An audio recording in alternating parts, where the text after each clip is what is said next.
बिस्मिल्लाहिर्रहमानिर्रहीम। हम लोगों ने स्टार्ट किया था ग्राम पॉजिटिव राइट्स के ऊपर। क्या ग्राम पॉजिटिव राइट्स क्या होते हैं, तो शुरू में भी आप लोगों को बताया था कि हम कैसे डिफरेंशिएट करते हैं ग्राम पॉजिटिव ग्राम नेगेटिव। हम डिटेल से पढ़ चुके हैं बेस्ड ऑन ग्राम स्टेनिंग। अब इनको क्लासीफाई करते हैं ग्राम पॉजिटिव ग्राम नेगेटिव के अंदर। फिर फर्दर मार्फोलॉजिकल क्लासिफिकेशन होती है कि वो ग्राड्स है, कोकाई है, कुक बेसिलाई है, और फिर उनकी अरेंजमेंट कैसी है। तो उसमें पे मेजर जो हमारे पास क्लासेस थे वो ग्राम पॉजिटिव के अंदर क्लास्ट्रीडियम, जो हमने इसकी क्लासिफिकेशन की थी कि स्पोर फार्मर है, नॉन स्पोर फार्मर है, फिर के अंदर एरोबिक इनएरोबिक है और ब्रांचिंग है। तो हमने स्टार्ट किया था क्लास्ट्रीडियम स्पीशीज से। तो क्लास्ट्रीडियम के जो स्पीशीज़ है मेनली हमने उसको भी डिस्कस किया था कि कौन कौन से होते हैं और क्या डिजीज़ काज करते हैं। तो क्लास्ट्रीडियम परफिंजीज जो थे उनको हमने थोड़ा डिटेल में पढ़ा था कि उनके मॉर्फोलॉजी क्या है, किस टेम्परेचर पे ग्रो करते हैं, पैथोजेनेसिस कैसे काज करते हैं, लैब के अंदर उनकी आइडेंटिफिकेशन कैसे होता है, फिर डायग्नोसिस और ट्रीटमेंट कैसे होता है अगर डायग्नोज हो जाए, और जनरल प्रॉपर्टीज़ थे। फिर टिपिकल ऑर्गेनिज्म कैसे नज़र आएंगे, स्पोर्स की अरेंजमेंट क्या है, किन डिजीज़ में इन्वॉल्व होता है, जो गेंग्रीन काज करता है गैस गेंग्रीन वो किस तरह और कहाँ से एक्वायर कर लेता है, फूड पॉइजनिंग में इनका कैसे एक्सेस होता है, और वायरलेस फैक्टर्स कौन से होते हैं मेजर और माइनर, फिर पैथोजेनेसिस क्या कैसे काज करते हैं, कौन से वायरलेस फैक्टर इनके अंदर इन्वॉल्व होते हैं। सो ये सारी चीज़ें हमने डिस्कस किए थे क्लास्ट्रीडियम परफ्रिंजिस के हवाले से। आज जो हमारा लेक्चर है ये है क्लास्ट्रीडियम टिटानी के हवाले से। ये भी क्लास्ट्रीडियम स्पीशीज़ है। जो टेटनस है, कामन सा नाम है, आप लोगों ने सुना होगा टेटनस। वो टेटनस टॉक्साइड जो आता है यूजुअली किसी को रोड साइड पे एक्सीडेंट होता है तो उनको इंजेक्ट करवा दिया जाता है एज इम्यूनाइजेशन के तौर पर। इट इज़ जो है एक्चुअली इतनी एंटी टेटनस सीरम है। ये टेटनस टैक्सीन के अगेंस्ट यूज़ किया जाता है यूजुअली रोड एक्सीडेंट के दौरान। ये वहाँ से एक्वायर किया जा सकता है अगर रोड इंजरी हो, एक्सीडेंट्स हो या कोई और इंजरी हो, तो उस केस में फिर वो टेटनस टैक्सीन आप लोगों ने एटीस के नाम से आते हैं, अक्सर यूज़ भी किया होगा। तो वो लगाए जाते हैं जो टेटनस को प्रिवेंट करने के लिए होता है। जो काजेटिव एजेंट इसका क्लास्ट्रीडियम टिटानी है। ये क्लास्ट्रीडियम स्पीशीज से बिलोंग करता है और जो डिजीज़ काज करता है उसको टेटनस कहा जाता है। मॉर्फोलॉजी अगर हम इसके देखें तो ये लॉन्ग ग्राम पॉजिटिव राड्स हैं, और कुछ केसेस में अगर कल्चर पुराना हो जाता है तो ये ग्राम नेगेटिव भी नज़र आता है। राउंड टर्मिनल स्पोर्स होते हैं जो इसको ड्रम स्टिक अपीयरेंस देते हैं, और इसके साथ साथ पेरिट्राइकस फ्लैजिला होता है जो उसकी मोटिलिटी है, मोटाइल ऑर्गेनिज्म है। हमने शुरू में भी जब वो मॉर्फोलॉजी और एनाटॉमी वगैरह पढ़ रहे थे बैक्टीरियल स्ट्रक्चर, तो हमने कहा था कि बहुत कम ऑर्गेनिज्म ऐसे हैं जो कि ग्राम पॉजिटिव के अंदर जो कि मोटाइल होते हैं। तो मेजॉरिटी ऑफ ग्राम नेगेटिव जो है वो इसके अंदर मोटिलिटी होती है। ग्राम पॉजिटिव के अंदर क्लास्ट्रीडियम टिटानी जो है ये इसके पास पेरिट्राइकस फ्लैजिला होता है, through out the surface spread होता है, और ये इसके अंदर करेक्टरिस्टिक ये है कि मोटाइल ऑर्गेनिज्म है। ब्लड एगर पर जो एनरिच मीडिया है या मीट मीडियम के ऊपर इसकी स्वार्मिंग ग्रोथ होती है। स्वार्मिंग ग्रोथ कभी मैंने आई थिंक आप लोगों को बता दिया था, जैसे ये समंदर के लेयर्स आते हैं और वो डिफरेंट तहस में होते हैं, कई उभरे हुए ऊपर रेज होते हैं, कभी डाउन होते हैं, पूरा इस तरह के उसको क्या कहते हैं स्वार्मिंग ग्रोथ होते हैं। या अदर वर्ड्स में अगर आप प्रॉपर क्ले जो है जहाँ पे वो पानी वगैरह बारिश के बाद वो डिफरेंट लेयर्स आप बन जाते हैं डाउन टुवर्ड स्टेयर की तरह, तो उसको क्या कहते हैं स्वार्मिंग। स्वार्मिंग इस तरह की काइंड की अब ग्रोथ होता है जिसको स्वार्मिंग ग्रोथ कहते हैं। तो ये मोटाइल ऑर्गेनिज्म कहते हैं, स्प्रूटियस का भी होता है जो मोटाइल है और बाकी का भी होता है। साथ साथ ये बीटा हेमोलाइसिन है इसके पास, तो बीटा हेमोलाइसिस करते हैं। बीटा हेमोलाइसिस कंप्लीट लाइसिस जो आप कहा कहते हैं वो करते हैं, और जो स्पोर है वो रेजिस्ट करते हैं बॉइलिंग को 15 मिनट्स के लिए। अगर हम उनको बॉयल कर देते हैं तो वो बॉइलिंग से किल नहीं होते। तो हमने शुरू में भी कहा था कि स्पोर ये हाईली रेजिस्टेंट स्ट्रक्चर होता है, बॉइलिंग से ये किल नहीं होता, उसको ऑटोक्लेव करना होता है या बाकी स्पेशलाइज्ड ट्रीटमेंट देना होता है। तो एंटीजेनिक स्ट्रक्चर के अंदर, इसके अंदर फ्लैजिलर एंटीजन होता है जो कि एच से डोनेट के हम भी एक्सप्लेन कर चुके हैं, सोमेटिक एंटीजन ओ होता है और स्पोर एंटीजन भी होता है। पैथोजेनिसिटी डिटरमिनेंट्स, पैथोजेनिसिटी डिटरमिनेंट्स का मतलब ये है कि वो चीज़ है जो इसके पैथोजेनिस के अंदर इन्वॉल्व होते हैं या जो जिसकी वजह से ये डिजीज़ काज कर रहे होते हैं। तो उसमें है प्लाज्मामेडिएटेड ए एंड बी न्यूरोटॉक्सिन, जिसको आम वर्ड में टेस्नोस्पाज्मिन भी कहा जाता है। ये इंट्रासेल्युलर प्रोड्यूस होता है और इसका मोड ऑफ एक्शन ये है कि ये पॉइजनस सब्सटेंसेस है और गैंग्लियोसाइड्स जो साइनेप्सिस ऑफ न्यूरल सेल्स होते हैं साइनेप्टिक मेम्ब्रेन के अंदर, उनके ऊपर उनके साथ बाइंड कर लेते हैं और जो न्यूरोट्रांसमीटर्स होते हैं, इनहिबिटरी न्यूरोट्रांसमीटर्स, इनकी रिलीज को ब्लॉक कर देता है। और जो कंटिन्यूसली स्टिमुलेशन होता है बाय एक्साइटरी ट्रांसमीटर्स, तो इनके कॉन्सिक्वेंसेस ये होता है कि इसकी वजह से मसल स्पास मतलब स्पास्टिक पैरालिसिस होता है। स्ट्रेस मस, जिसको आम वर्ड में लाग जा कहते हैं, ये जाज जो होते हैं लाग के ये मसल्स को पैरालाइज कर लेते हैं, जिसकी वजह से जो जाज होता है जबड़े वगैरह इनका मूवमेंट नहीं हो सकता, तो इसको लाग जा कहा जाता है।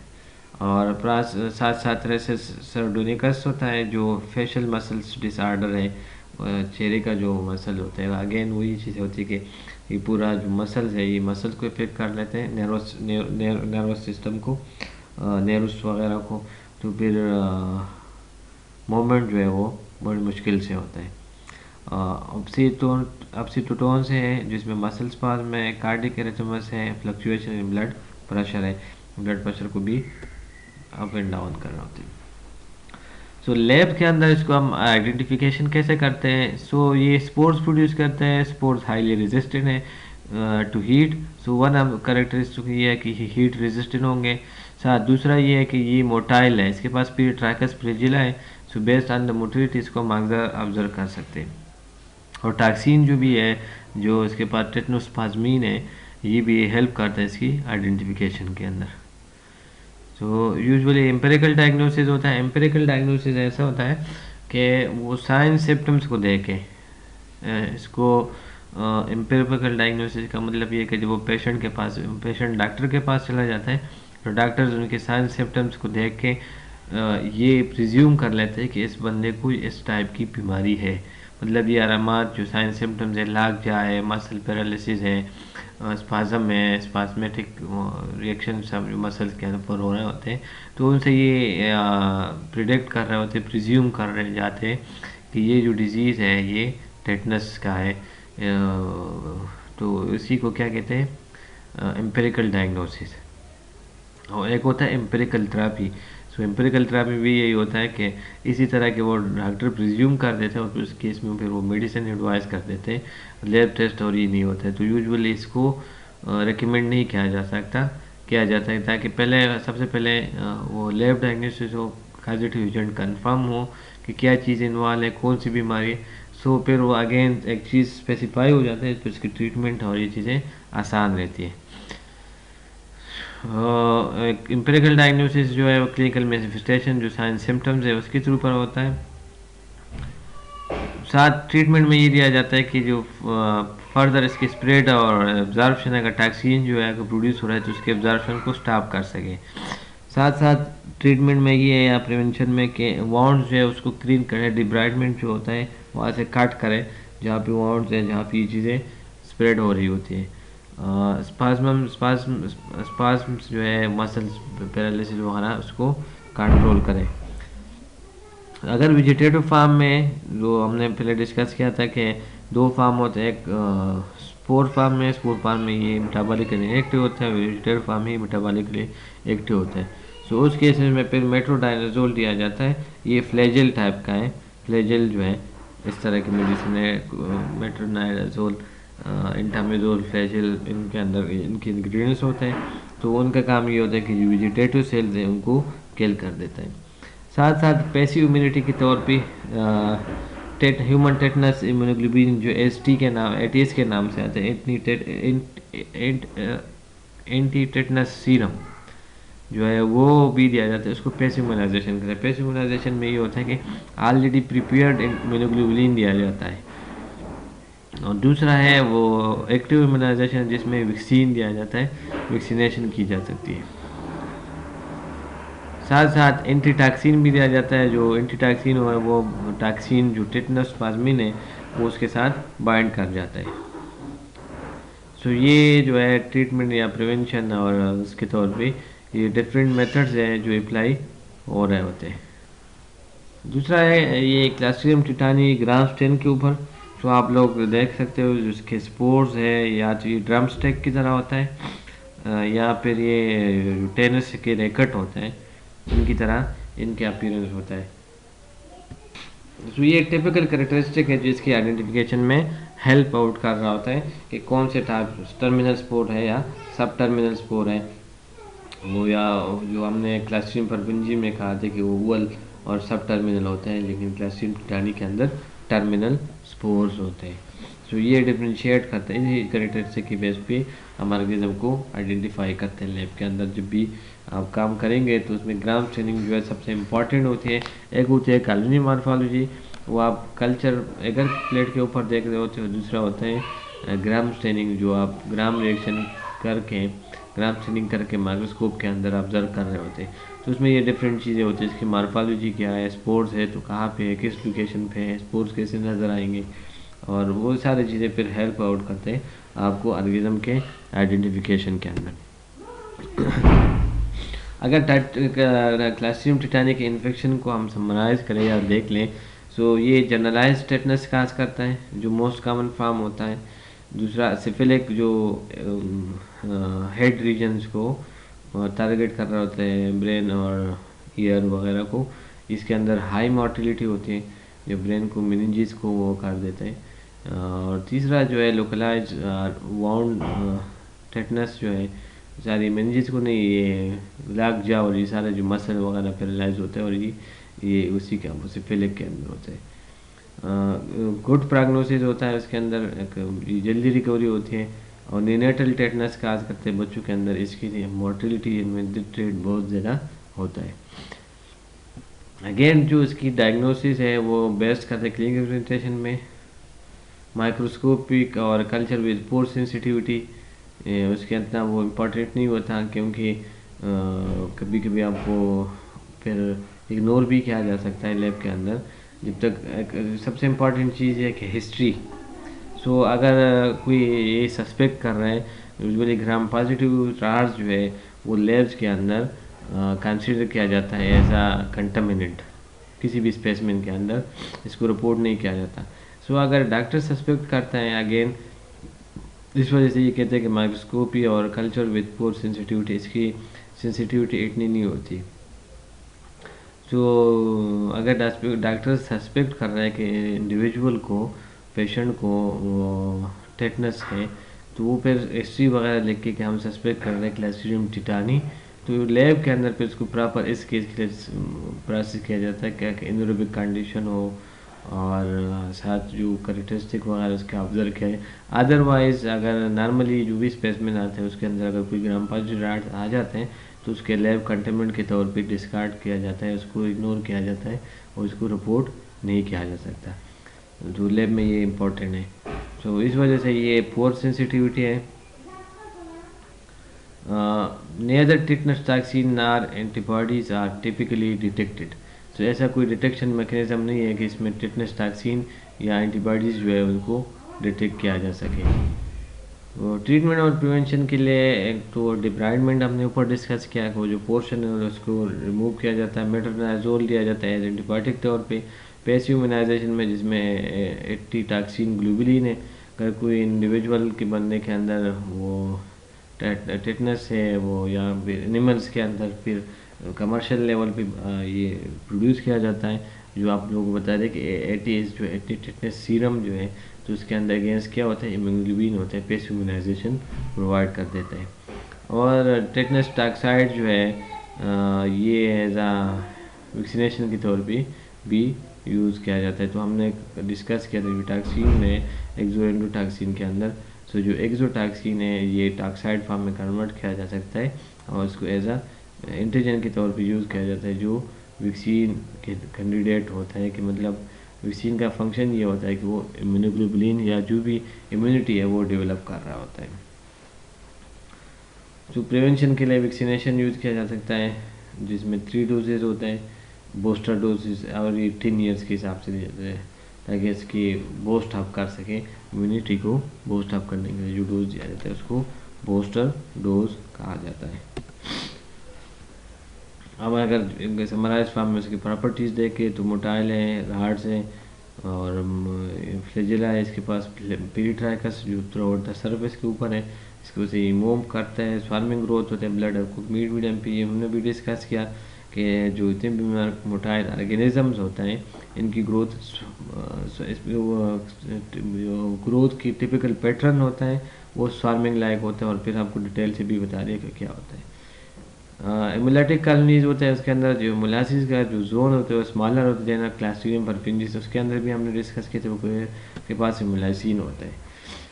ये एरो टॉलरेंट है, एयर प्रेशर जो है हाई ऑक्सीजन कंसंट्रेशन जो है उसके अंदर ये सर्वाइव कर सकता है। एरो टॉलरेंट का मतलब कि वो ऑक्सीजन वगैरह की जो प्रेशर जो है उसको टॉलरेट कर सके, इस वजह से ये एरोबिक कंडीशन के अंदर वीक हो जाते हैं। अगर क्लास्ट्रीडियम परफिंजिस के अंदर आप लोग ने आप पढ़ लिया होगा, बताया था आप लोगों को, वहाँ पे हम ऑक्सीजन दे देते हैं, और ऑक्सीजन की वजह से क्योंकि वो एरोब है उसको कार्बन डाइऑक्साइड चाहिए होता है, तो उस ऑक्सीजन जो है वो उसके अंदर हेल्प आउट कर रहा था उसकी ग्रोथ को इनहिबिट करने के लिए। लेकिन इसके अंदर ये चीज़ें रिवर्स है, ये एरोबिकली भी ग्रो कर जाता है, लेकिन अगर स्पोर फॉर्मेशन हो तो फिर उसके लिए एनारोबिक कंडीशन रिक्वायर्ड होता है, और वेजिटेटिव फॉर्म के अंदर ये एनारोबिकली भी ग्रो कर जाता है। स्पोर जो है अगेन ये होते ही हाईली रेजिस्टेंट स्ट्रक्चर्स, तो 20 मिनट्स के लिए अगर बॉयल करते हैं तो बॉइलिंग किल नहीं करते स्पोर्स को। बॉइलिंग से हमने जब स्टरलाइजेशन डिसइंफेक्शन पढ़ रहे थे उसमें हमने कहा था कि स्टरलाइजेशन जो है सॉरी बॉइलिंग जो है ये कंप्लीट स्टरलाइजेशन नहीं है, ये मेथड ऑफ डिसइंफेक्शन है जिसमें नंबर्स ऑफ ऑर्गेनिज्म को कम कर दिया जाता है या किल कर दिया जाता है, लेकिन स्पोर्स और वो जो बाकी रेजिस्टेंट स्ट्रक्चर्स हैं वो उसके ऊपर इफेक्ट इसका नहीं होता।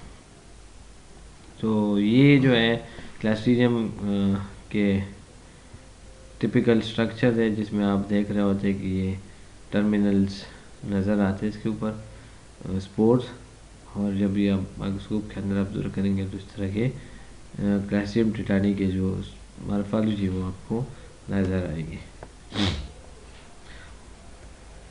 इंटीजेनिक स्ट्रक्चर जो है जो इसके अंदर जो ऊपर हमने डिस्कस किया था क्लास्ट्रीडियम परफिंजिस के अंदर, उसमें हमने कहा था कि on the basis of toxin इसको डिफरेंट टाइप्स के अंदर डिस्ट्रीब्यूट किया जाता है। सो इसके अंदर टॉक्सिन सिंगल टाइप्स होता है, टेटनोस्पाज्मिन। सो एज सच इसके अंदर कोई टॉक्सिन बेस्ड क्लासिफिकेशन नहीं होता, साथ जितने भी ओसिमेटिक एंटीजन है वो भी सब में कॉमन होता है। सो इनको बेस्ट टाइपिंग जो बेस्ट कर रहा होता है फ्लैजिलर एंटीजन के ऊपर कि कौन सा एंटीजन है फ्लैजिला के जो पेरिट्राइकस फ्लैजिला होता है, और स्पोर एंटीजन कौन सा होता है, तो इन दोनों के बेस पे इसको क्लासीफाई किया जाता है। अदरवाइज जो टॉक्सिन बेस्ड क्लासिफिकेशन है वो इसके अंदर नहीं, क्योंकि इनके अंदर सिंगल टॉक्सिन है जो नैरो सिंगल टाइप टॉक्सिन है जो टेटनोस्पाज्मिन है, और सोमेटिक एंटीजन भी जो ओ बेस्ड क्लासिफिकेशन है वो भी सब में कॉमन होता है। सो फ्लैजिलर क्लासिफिकेशन और स्पोर एंटीजन जो है ये बेस किया, इनकी बेस पे उनकी टाइपिंग किया जा सकता है। जो वेजिटेटिव टॉक्सिन तब प्रोड्यूस होंगे जब ऑर्गेनिज्म मेटाबॉलिकली एक्टिव होंगे, क्योंकि हमने कहा था जब लॉग लेग और स्टेशनरी और डेथ फेज पढ़ रहे थे तो उसमें प्राइमरी मेटाबोलाइट्स और सेकेंडरी मेटाबोलाइट्स का हमने जिक्र किया था। तो सेकेंडरी मेटाबोलाइट्स में हमने कहा था कि टॉक्सिक सब्सटेंसेस लाइक टॉक्सिन्स और एंटीबायोटिक्स होते हैं।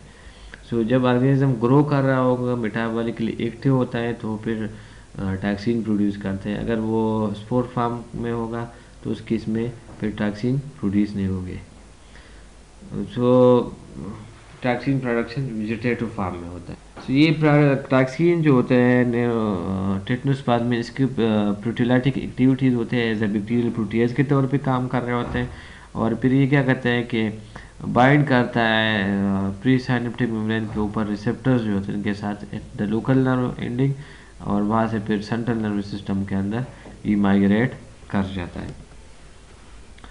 एपिडेमियोलॉजी अगर देख ले तो इनकी जो स्पोर्स होते हैं साइल मिट्टी के अंदर, फीसिस जो हार्सेस वगैरह के या अदर एनिमल्स के लिए।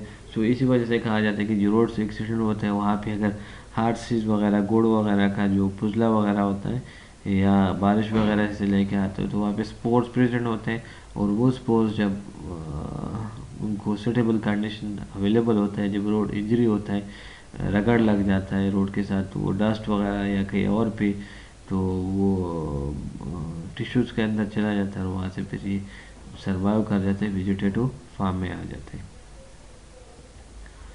सो जनरलाइज वाउंड्स के अंदर भी होता है और लोकलाइज टेटनेस भी होता है खास एरिया के ऊपर, या से स्प्रेड नहीं होता या फिर जनरलाइज पूरे बॉडी को कवर कर देते हैं।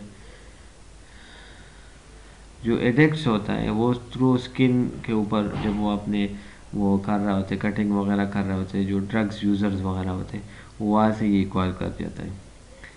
और जो न्यूनेट्स होते हैं बच्चे होते हैं वो अम्बिलिकस जो है जो अम्बिलिकल कार्ड होता है वहाँ पे जब वो काट देते हैं बच्चे की डिलीवरी के बाद, बर्थ के बाद, डिलीवरी के बाद जब बच्चे की बर्थ जो होती है तो उस केसेस में फिर अगर वो वहाँ पे कुछ कंटेमिनेशन आ जाए तो फिर या सरकमसीजन जो होता है ख़तना वहाँ पे वाउंड के हिसाब से तो फिर ही चला जाता है। तो यूजुअली ये इतना नहीं होता, डिपेंड्स अपॉन के हाइजीन्स क्या है, किस कंडीशन के अंदर वो रह रहा है। तो लेकिन फिर भी इम्पॉर्टेंट चीज़ के अंदर हाइजीन से कि प्रीडिस्पोजिंग फैक्टर्स में क्या क्या चीज़ें हैं।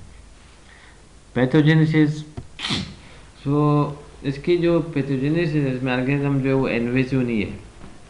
इन्वेसिव मीन्स कि वो ब्लड के अंदर चला जाता है फिर वहाँ पे सिस्टम्स के अंदर सारा सिस्टम्स को इन्वॉल्व कर देते हैं। लेकिन इन्फेक्शन जो है लोकलाइज होता है जहाँ पे मसल्स वगैरह किसी हमने ऊपर भी डिस्कस किया गया या जनरलाइज होता है या लोकलाइज होता है। मेजॉरिटी केसेस में ये लोकलाइज हो जैसे लैग या हेड तक रिमेन रहता है, जो फेशियल मसल स्पाज्मेटिक स्पाज्म होता है, पैरालिसिस होता है, लेकिन एक खास एरिया तक हो जाता है।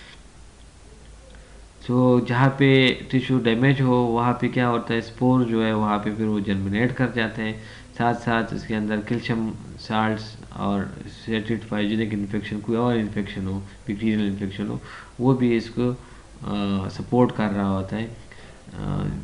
प्रीवियसली इन्फेक्शन हो, नेक्रोसिस होगा, टिश्यू डैमेज होगा तो वहाँ भी स्पोर्स जब जाएंगे तो वो इजी जर्मिनेट कर जाएंगे, और जब ये जर्मिनेट कर जाते हैं तो ये वेजिटेटिव सेल्स बनाते हैं। वेजिटेटिव सेल्स एक मेटाबॉलिकली एक्टिव होता है जो सुटेबल कंडीशन के अंदर ग्रो कर सकता है, और स्पोर्स जो है वर्स्ट सिचुएशन के अंदर ग्रो कर रहे होते हैं। और जब ये ग्रो स्टार्ट कर देते हैं तो ये टॉक्सिन प्रोड्यूस करते हैं, एक्सोटॉक्सिन, जिसको टेटनोस्पाज्मिन कहा जाता है, और ये वेजिटेटिव सेल ही प्रोड्यूस कर सकते हैं जब वो मेटाबॉलिकली एक्टिव है, अभी हमने डिस्कस कर दिया। और जब ये प्रोड्यूस होता है तो रेट्रोग्रेड फ्लो एक्सोनल फ्लो के थ्रू ये सेंट्रल नर्वस सिस्टम में चले जाते हैं। रेट्रोग्रेड में ये मतलब ये होता है कि जहाँ पे यूजुअली जो जिस चीज़ की फ्लो उसको फ्लो के अगेंस्ट जब ये कोई चीज़ मूव कर रहे हो तो उसको क्या कहते हैं रेट्रोग्रेड। तो नॉर्मली ब्रेन से जो से डाउनवर्ड आ रहा है इसके अगेन मूव कर रहे होते टुवर्ड्स द ब्रेन, तो इसको रेट्रोग्रेड एक्सोनल फ्लो कहा जाता है। और से में फिर ये जाके ग्लूसाइड रिसेप्टर जो है वो आपके साथ बाइंड कर लेते हैं और जो इनहिबिटरी ट्रांसमीटर्स है ग्लाइसिन और गाबा उसको रिलीज के जो गामा अमीनो ब्यूटारिक एसिड है इनकी रिलीज को ब्लॉक कर देते हैं। So based on the toxin इसके सिंगल एंटीजन एक टाइप होता है, क्योंकि एक ही टॉक्सिन है तो सब में एक ही सिंगल एंटीजन होंगे। अगर मैकेनिज्म ऑफ एक्शन को आप डायग्रामेटिकल देखकर क्लास्ट्रियम टिटानी होते हैं, टेट्नोस्पाज्मिन प्रोड्यूस करते हैं, एक्सोटॉक्सिन है, और ये जाके फिर एक्साइटरी ट्रांसमीटर जो होते हैं inhibitory transmitter inhibit transmitter release block ये ब्लॉक कर देते हैं यहाँ पे ये, और कार्निशन में एक्साइटरी ट्रांसमीटर इस तरह ये ट्रांसमिट होता रहता है और फिर मसल को पैरालाइज कर जाता है। सो क्लिनिकल फीचर्स ये है कि इसके अंदर इंक्यूबेशन पीरियड्स, इंक्यूबेशन वही होता है कि बॉडी के अंदर एंट्री से लेकर साइन सिम्टम अपीयर होने तक जो पीरियड्स होता है उसको क्या कहते हैं इंक्यूबेशन। 4 दिन से लेकर 1 हफ्ते तक इंक्यूबेशन पीरियड होता है। जो क्लिनिकल फीचर्स में जो क्लिनिकल फीचर्स वो होते हैं जो डॉक्टर फिजिशियन उनको ऑब्जर्व कर रहा होता है, पेशेंट खुद बता रहा होता है, उनको क्लिनिकल फीचर्स कहते हैं। तो मसल इन्वॉल्वमेंट होता है, लाग जा, ये सारी चीज़ें चुबाने में मसला होता है खाने को, क्योंकि मसल से इफेक्ट होता है, ये फेशियल मसल, तो जाज वगैरह को प्रॉपर यूज़ नहीं कर सकता। स्केलेटल मसल्स इन्वॉल्व होते हैं। पेशेंट जो होते हैं इस केस में अनकॉन्शियस नहीं होता, वो चीज़ों को फील कर रहा होता है, उसके साथ साथ मसल जो है वो उनके पैरालाइज हो जाते हैं, और उसको जिसकी वजह से सीवियर पेन होता है। और अगर इस तरह की वो सिचुएशन चले जिसमें फिर रिस्पायरेटरी फेलियर की तरफ चला जाता है, जिसकी वजह से डेथ हो जाता है। साथ साथ involvement of autonomic nervous system जो है वो भी हो जाता है, स्वेटनिंग हो जाती है, हाइपरथर्मिया हो जाता है, टेम्परेचर जो है वो बढ़ जाता है, कार्डियक रिदम्स होता है, और ब्लड प्रेशर के अंदर तो इसकी फ्लक्चुएशन हो जाता है। फिर इसके क्लिनिकल फीचर्स के अंदर अगर लोकलाइज होगा तो मसल जो है वहाँ पे स्पाज्म जो है वो इनिशियल इंजरी को होंगे, और फिर वहाँ से फिर ये लीड कर रहे होते हैं जनरलाइज इन्फेक्शन के थ्रू। सो न्यूनेटल्स के अंदर generalized disease in the neonates are aseptic umbilical stump is usually seen and mother will not be having immunization। so उस केस में फिर वो अगर मदर से के बाद फिर उसको मदर की तरफ से कोई इम्यूनाइजेशन को नहीं मिल रहा होता है, अगेन फिर वो इन्वॉल्व होता है उसके इन्फेक्शन के अंदर। सीएनएस डिजीज़ के अंदर इनकी इन्वॉल्वमेंट है। सीएनएस के केस में एक इंडिविजुअल या कंबाइन इन्वॉल्वमेंट होते cranial nerves, but seventh nerves जो है वो मोस्ट कॉमनली इसके अंदर इन्वॉल्व होता है। यूजुअली जो इसका इन्फेक्शन होता है ईयर के अंदर होता है, या इस तरह के हिस्ट्री का इन्फेक्शन जो there is a history of such infection. और प्रोग्नोसिस जो है इसके अंदर एक्सट्रीमली पुअर होता है। प्रोग्नोसिस का मतलब ये होता है कि आप किसी चीज़ को प्रेडिक्ट कर रहे होते हो, ओवरकम कि पॉसिबल क्या चीज़ हो सकता है।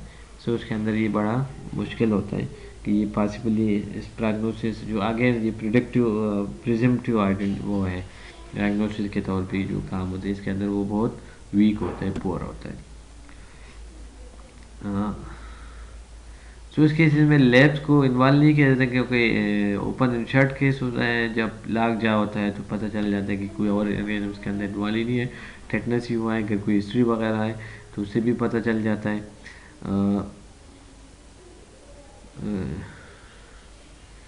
सो 50% केसेस में हिस्ट्री से पता चल जाता है, और कुछ केसेस में ये होता है कि वो हिस्ट्री इतनी इंजरी इतनी माइनर होती है कि वो बंदा फील ही नहीं कर पाता कि उसको कहीं पे एक्सपोजर हुआ है, सो उसको याद ही नहीं रहता या वो उसको कंसिडर ही नहीं करता। सो लैब के अंदर इसका इतना इन्वॉल्वमेंट नहीं होता, ज़्यादातर इसकी बेस पे होता है। और अगर लैब के अंदर जाए भी तो वहाँ पे फिर माइक्रोस्कोप के अंदर वेजिटेटिव सेल्स जो प्रॉपर नज़र आते हैं, उसके ग्राम पॉजिटिव डार्ट्स होंगे, और साथ स्पोर्स भी नज़र आएंगे। तो अगेन मैंने कहा कि लैब के अंदर इसको इग्नोर किया जाता है जब तक अनटिल के पास साथ हिस्ट्री ना हो कि ये इंडिविजुअल जो है उसके पास लाग जाए और ये सस्पेक्ट कर रहे हैं टेटनस का। सो आई थिंक फिर उस साइड में फिर उसकी मेडिसिन वगैरह लगाए। अदरवाइज ये जितने भी ग्राम पॉजिटिव डार्ट्स है लैब के अंदर डिपेंड्स अपन कि कौन सा स्पेसिमेन है, लेकिन उसके कंटेमिनेंट के तौर पे कंसिडर किया जाता है, उनको रिपोर्ट नहीं किया। जैसे क्लासिक कार्निबैक्टीरियम डिप्टीरिया वो भी ग्राम पॉजिटिव है, वो डिप्राइड काज करता है थ्रोट इन्फेक्शन, तो उनको रिपोर्ट तो किया जाता है, अगेन इसके साथ वो थ्रोट साहब आएगा फिर उस हिसाब से होगा। लेकिन हिस्ट्री जो है वो सबसे इम्पॉर्टेंट है जो कि हमारे यहाँ मिसिंग होती है। जो टिपिकली टेनिस रैकेट या ड्रमस्टिक अपीयरेंस है वो क्लास्ट्रीडियम टिटानी को सजेस्ट कर रहा होता है। सो ये था हमारा दूसरा जो क्लास्ट्रीडियम स्पीशीज़ था, उसमें क्लास्ट्रीडियम परफिंजेस और क्लास्ट्रीडियम टिटानी हम पढ़ चुके हैं, और तीसरा हमारा होगा क्लास्ट्रीडियम बोतुलिनम। सो नेक्स्ट लेक्चर में फिर उसको हम कवर करेंगे। सो आई थिंक इसमें एज सच तो कुछ चीज़ें नहीं होगी। अगर कोई क्वेश्चन हो आपको तो आप एनी टाइम, अभी तक कोई क्वेश्चन तो आए नहीं, खैर या तो ये पूरा समझ आया या कुछ समझ नहीं आया, आई डोंट नो। लेकिन ये है कि आप क्वेश्चन कर सकते हो किसी भी तरीके से, व्हाट्सएप वगैरह के थ्रू या जैसे भी हो, and I will try to make it clear for you. So good luck.